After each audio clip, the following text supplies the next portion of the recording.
Today, I'm going to show you how I went from this to this. Yes, I know it's pixelated, it's just, you have to watch the end of the video to see what it's like, because, I go through the whole process and, my learning arc and how I got there, so you'll get it, you'll understand. So, I guess it's now time for the time before times, the before times. Before I started trying to paint, I had this weird cell shading style.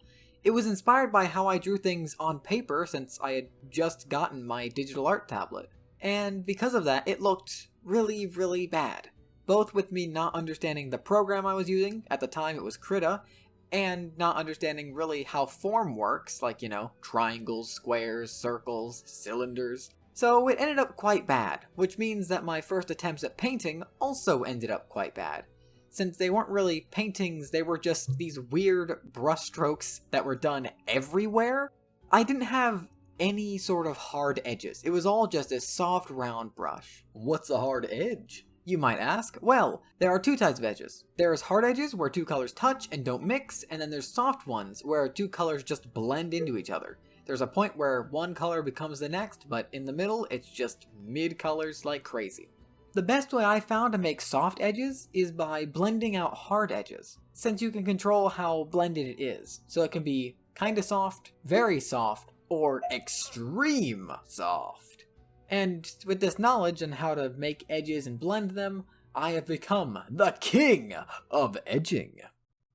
That's bad. That's really bad. Oh, yikes. Early attempts. These early paintings were much better, but also not as good as they could be.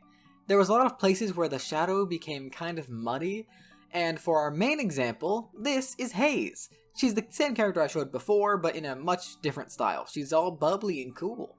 This is my favorite style, probably. I really, really like this. So if you don't, bye-bye. Leave. Go. Get out. The door's over there. Bye-bye. Anyways, this is Haze after I started trying to paint. When I drew this, I thought it was amazing, but now I see that the golden straps weren't really golden. They were more of this mustard yellow color, which I don't think looks very good at all. But that's not the only issue. The shading was also really subtle and very streaky. It looks like you use one of those cheap Crayola markers, where they would just kind of be really, really low on ink and never work very well. But to understand why this painting looked so streaky, we've got to analyze the method. The early method. This method is very simple. You just have a fully finished line art, which is already pretty difficult, and then a base layer for all of the colors, the skin, the wraps, and the hair, a second layer for the shadows, and a third layer for the glowing eyes and the little highlights. That was like less than 10 seconds to explain this method that I used for months. It was basically a more complex version of cell shading, which made it look really streaky. It was probably just the brush I was using. Well, actually, the brush was from Sam Does Arts, and his stuff is great, but I was just using it incorrectly. So, blame Sam, not me. Well, also, I'm blaming me, so blame me. Along with the poor brushwork, the values in the piece also didn't have much contrast. If I put it in black and white, you can tell things look a bit weird. Everything kind of blends together, the shadows and the highlights. The only thing you can tell apart is the wraps, the skin, and the hair, and obviously the eyes. So this is the point where I had to up my painting game. Learning intermission. Number 1. For these more painterly studies, I decided to use this hard rectangular brush. So nothing could be blended at all and there could be no streakiness. Unless I had some sort of magical powers, I guess. But what would I study? If only one day I randomly got bored and got very hungry, and then decided on a whim to look up some food on Pinterest and then draw that food. Transition. I drew this beautiful cheesecake. It is so tasty. Whatever food photographer made this, well, they might have made the cheesecake, I'm not sure. But whoever took a picture of this, I love that person. Looking at this makes me so hungry. Oh my god. And after this one, I drew some more. I drew a s'more. I made these tiny little dots with the standard hard round brush, the G-Pen as Clip Studio Paint calls it. And after I got used to these brushes, I started to draw some actual people studies.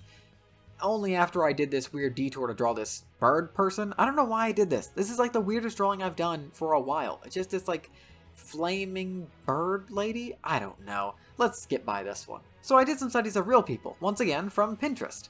I tried to get these big blocks of color with absolutely no detail, because that would be later, and I didn't think I could get really any detail until I added more brushes. Current attempts. This is where things start to get absolutely wild. I started using 2 new brushes. The first for giving a painted look, and the second for giving a painted look. But like a textury painter look, rather than like a smooth painter look. You know, there's a difference. It's also a blending brush, so it doesn't really put down much paint itself, but you know, you get it. You understand what's happening. Now it's time to learn how to use these brushes, by obviously painting the sexiest, hottest, and richest person I know. Oh my god, he's got such a large limousine, and he's so sexy. Anyways, I've done more with these brushes, but it's not really rendering people. Learning intermission number 2. Since I'm trying to redraw Haze, I want to actually understand how to draw her golden straps, instead of making them mustard colored like before. Yikes. So I'm going to run you through how to draw these gold straps real quickly, just in case you want to do, I don't know, fan art? Wink wink. So, to start off with, you have a yellow-orange base color, and then you add some red-orange shadows, and then you put on a yellow highlight. Make sure all this is very saturated, and add some reflected light because it looks cool, and there you go. Fully rendered gold straps, which is useless for pretty much everyone else, unless your character also happens to have gold straps on them. So I did that a few more times, and now I have the strength, the ability, the power to finally come back to that Haze drawing and try again. Current method. Finally, it is time to start that final drawing of Haze. The first step is the same as before, making this general outline of her body, including the straps and her skin, but no hair. Hair is gone. And then a clipping mask on top of that for the shading in the large masses, and then a second shading layer for small details, and then another shading layer for even darker shadows, and then a layer just for the gold rendering, so, you know, I can employ that great method I had over there. You know, you can employ that yourself, wink wink. I'm just asking for so much art. Please, just please. Anyways, and then I added in front and behind layers for her hair so she's no longer bald, and then special glow layers for her eyes, and one more layer for the body shines. Like on her thigh and on her stomach and her shoulders. It makes her look like she's constantly... Well, I don't want to say wet. That makes it sound weird. That makes it sound really weird. It makes it seem like she's constantly lightly misted. There we go. And that's it. I went from like 3 layers and a background to 8 layers and a background, which I forgot to add. Let me just put the background there. And the painting is finished. And it's definitely the best one yet. The conclusion. Here's a direct comparison between all the versions of Haze that I've drawn. There's about 100 drawings in between each one of these, so it really does show like a step-by-step on how I improved. Back when I drew this first one, I thought it was amazing. I thought it was the best thing I ever drew. It was my magnum opus. And when I drew the second one, I thought the same thing. And that trend continues now with this third one.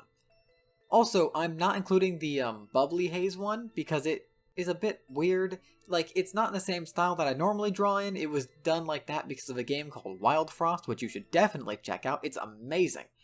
But, you know, it can be there in our hearts. Not in my heart, though, since it's not here. That's so mean. I'm so evil to that one drawing for some reason.